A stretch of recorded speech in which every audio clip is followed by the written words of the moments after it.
Alright, so we're opening up the phone lines for you guys, 03-228-29062 or 03-2282-3043. We're talking about scoliosis, and here in the studio we have Dr. Kamaruha Abdul Ghani, who's the orthopedic specialist from Hospital Tuanku Ampuan Rahimah Klang. Thank you so much for joining us. Good morning. When it comes to scoliosis, a lot of facts and myths are being jumbled up together. So can you just share with us an overview on what condition constitute someone having scoliosis? Okay, Assalamualaikum and good morning.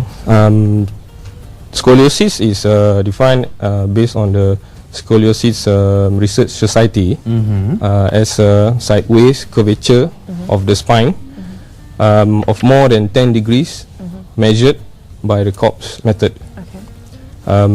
This condition is the commonest type of scoliosis is the idiopathic adolescent type, which occurs around 80% of all the total scoliosis cases.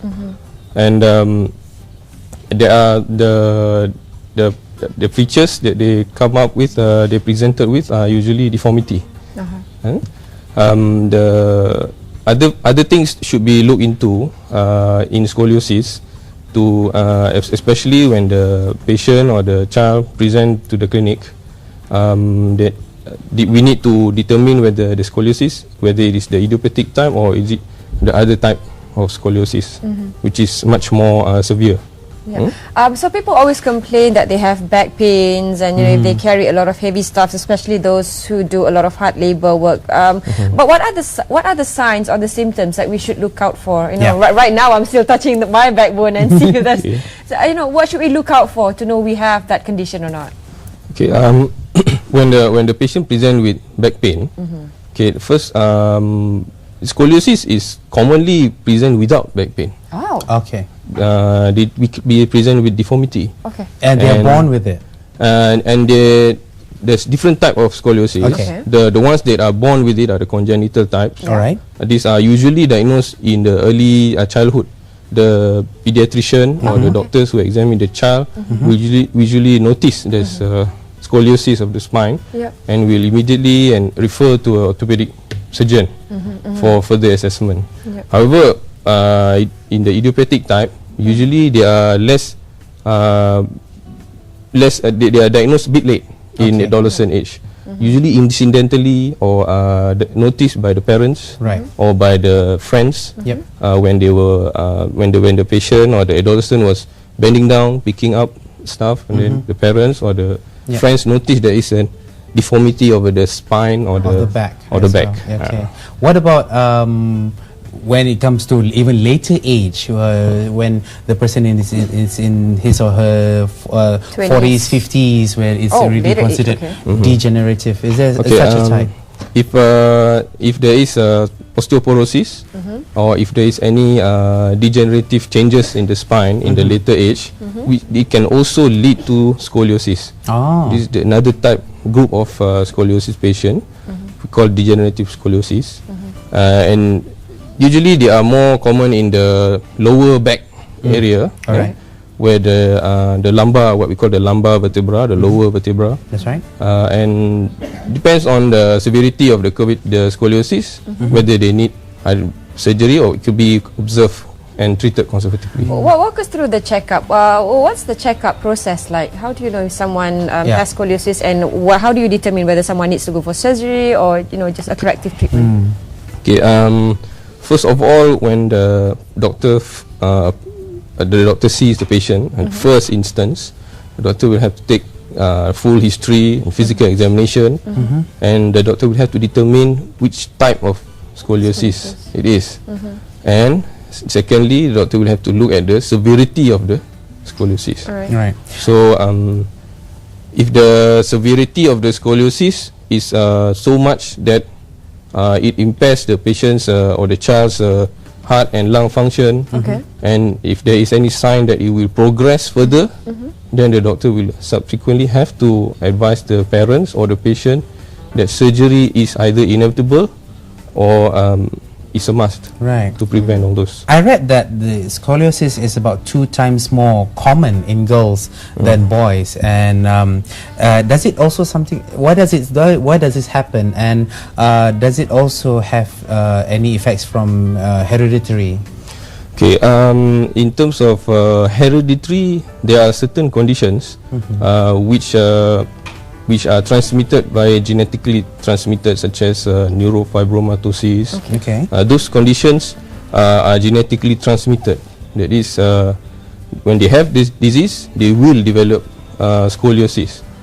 And in terms of boys and girls, there are several postulations or theories suggesting why it happens in girls more often than boys. However, it is inconclusive. That's why the term idiopathic means. That means the cause is unknown. Yeah.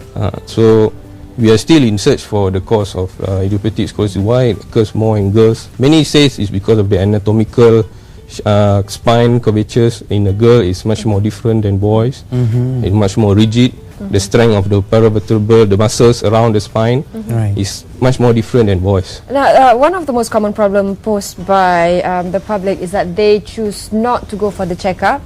They will wait, not make any effort to actually, find out if they have scoliosis or not. So what actually happens if they wait for a very long time? Okay, in scoliosis, the best treatment is prevention. So the earlier we detect a child or a patient who has scoliosis, the better. So you can prevent it? The thing is, it is incorrectable. We can control the condition and to prevent it from becoming worse. So because a child in adolescent age will grow, so the deformity will become worse as the child grows. So if we can catch the patient early and we can start bracing and observe the patient before it gets worse, then we can avoid surgery. I know there are a type of brace that people actually use. So which condition actually enables someone to wear a brace? Okay, in certain, usually in the severity of curvature of around 20 to 30 degrees of curvature in scoliosis, and depending on the levels of the scoliosis, the different type of braces will be employed to be worn by the patient for around 20 at least 23 hours per day. This type of braces are easily produced and will be shown to the patient, and they will have to comply to the wearing to the time of duration of to wear the braces. Okay. To avoid surgery. Yeah, I would like to get your opinion on this. If you have any questions or views about this topic, scoliosis or the curvature of the spine, you can give us a call 0322829062 or 0322823043. But in the meantime, while we are getting your calls and we sort ourselves out, and we're going to take a really short break, and we'll be right back really soon. Do you feel safe walking the streets alone? Meet Mrs. Wong. She works as a store assistant in Bukit Bintang. She sometimes has to work the night shift, and because of her past bad experience, she is now fearful for her safety every time she goes to and from work. Thankfully, under the Reducing Crime NKRA, crime hotspot areas were identified nationwide. Through the Omnipresence program, police officers were deployed to patrol these crime hotspots to combat street crimes more efficiently. To further increase mobility, additional mobile police stations (MPS) and first response motorcycles were deployed nationwide. As part of its integrated approach to increase presence, PDRM has partnered up with various volunteer organizations such as RELA, the Malaysian Civil Defence Force, as well as Rukun Tetangga members with Scheme Rondaan Sukarela. With all these initiatives in place, the nation has effectively managed to reduce the number of street crimes committed. Now Mrs. Wong feels much safer not only for herself but also for her family. The government is working towards reducing crime rates and creating a safer and peaceful nation for you. This is an initiative of the Government Transformation Program GTP. Thank you for watching this video. Should you have any comments or inquiries, do feel free to contact us. And welcome back to Hello on 2. Here in the studio we have Dr. Kamarul Haapulkani, who's the orthopedic specialist from Hospital Tuan Rahimah Klang. Doctor, let's talk about a condition where people do not have scoliosis at their early stage, but due to injury from accidents or sports injury, this developed. What's the transition like when it comes to care for them? After they achieve sustain the injury. Okay. Again, we have to look at the severity of the injury. If there is a fracture of the spine, if there is a collapse of the vertebra, there are certain criteria that the doctor or the surgeon will have to look into to see whether it is indicated or not indicated for surgery. Okay. If the surgery of the fracture of the spine does not necessitate any surgery, therefore the patient can be treated conservatively with braces or a body cast. Otherwise, if the severity of the fractures are indicated for surgery, then several methods of surgery is employed for scoliosis or vertebral fractures, like using plates and pedicle screws, rods to stabilize the spine, and eventually to restore back the deformity, to prevent worsening of the vertebral fracture. When talking about the spine, it's such a sensitive issue. People get really scared if there's anything involved with the spine. Some may have to undergo this procedure where you take the sample from the spine, and people think that has something to do with that as well. So how do you correct that perception? If I'm not mistaken, what you mean is by taking the cerebrospinal fluid. Yes. And the cerebrospinal fluid sampling usually is done when the patient is being suspected of having either an infection of the lining of the brain or the spine, in which samples from the fluid will help us in determining the type of organism, the cause of the disease, and to give the adequate treatment. So the procedure is it's considered a minor procedure, in which a needle will be inserted into the spine. Not into the spine, but into the covering of the spine, between the space of the spinal cord, between the space of the nerves and the space, there will be fluid. So the needle itself is a safe type of needle.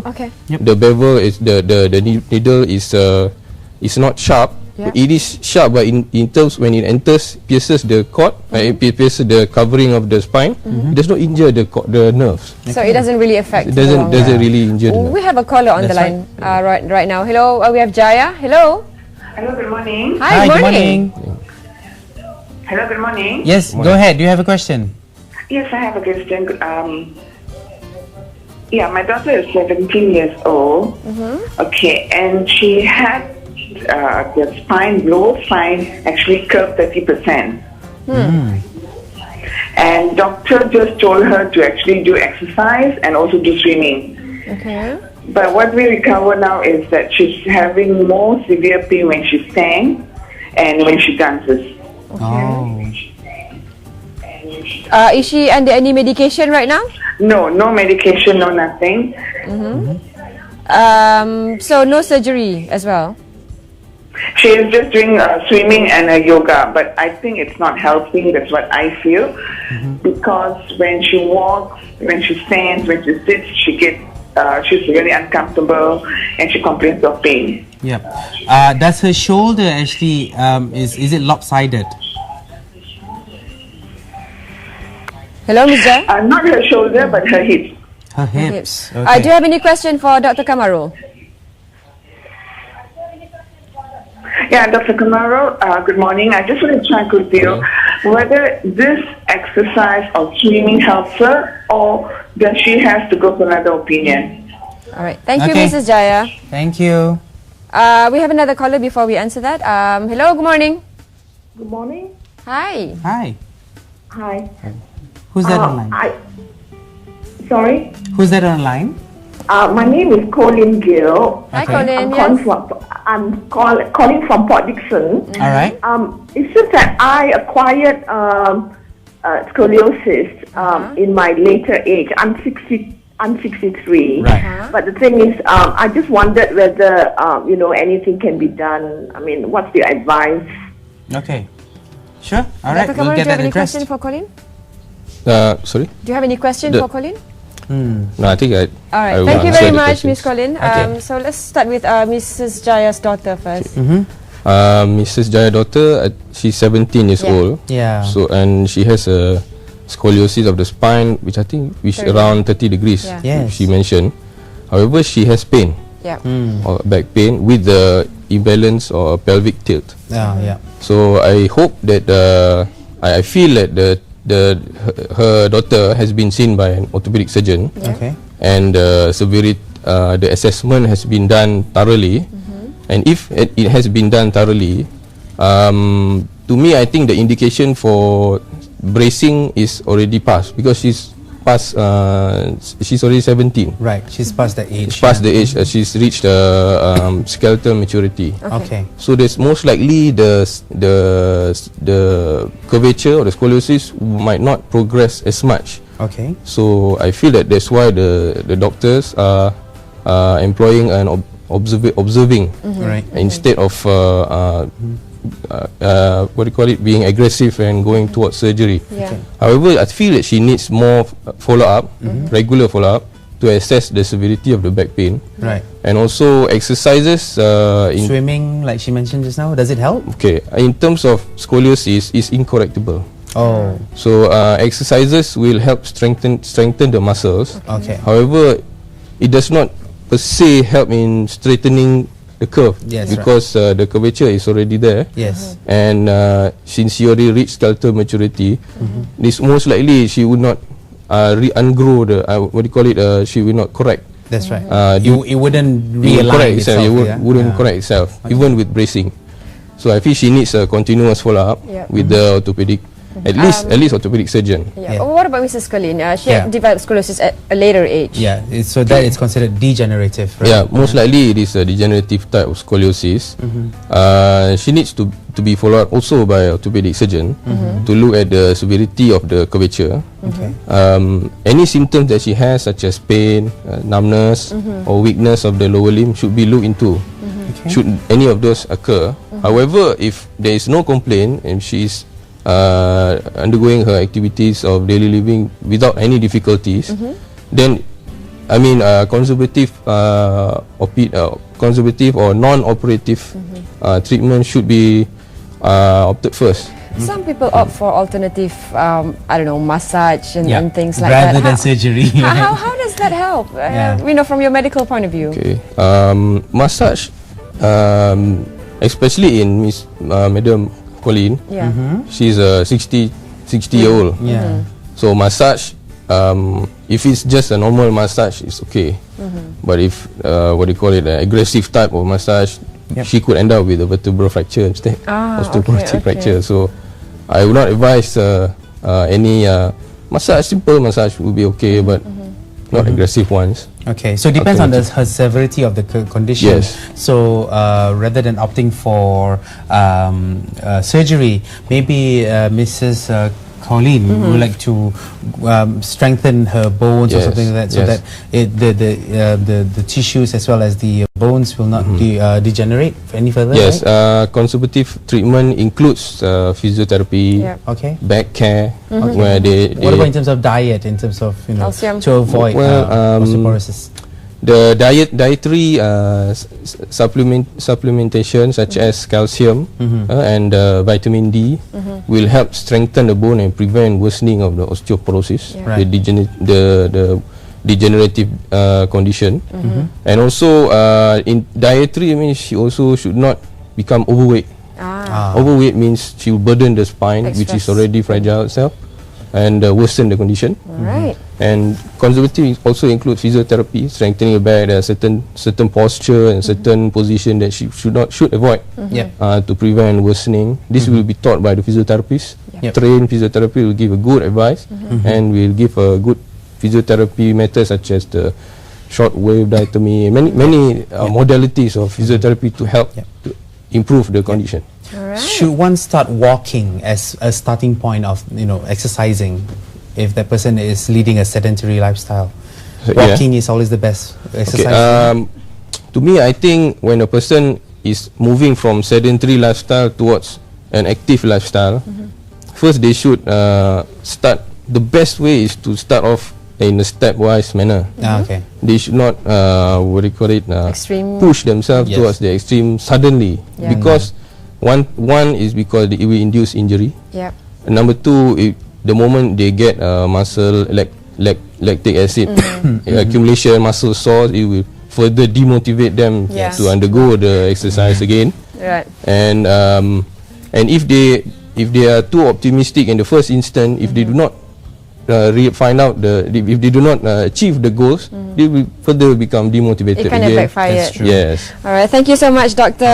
Kamarul Haq, orthopedic specialist from Hospital Kampung Maklang. Well, most importantly is, of course, get checked out and ask the experts. Find an orthopedic surgeon near you to have everything clarified, so you have no surprises, no unwarranted possibilities. Thank you to all the callers for giving their questions.